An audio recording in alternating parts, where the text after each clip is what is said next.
দুপুরে স্নান করানোর পর শুরু করেছিলাম গোপালের জন্য ভোগ বানানোর কাজ।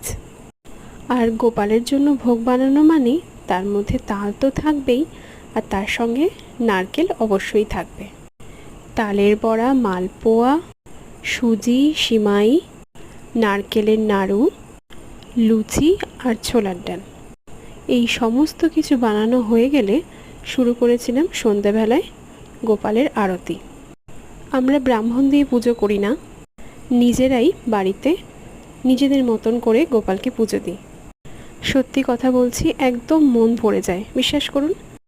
বাড়ির বড় থেকে ছোট সবাই এতে বেশ আনন্দ পায়।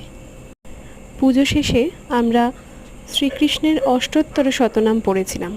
তারপরে সবাইকে প্রসাদ বিতরণ করা হয়ে গেলে আমাদের বাড়ির 2 মেয়েকে রাধারানী সাজিয়েছিলাম। ভালো লাগলে লাইক করবেন। টাটা।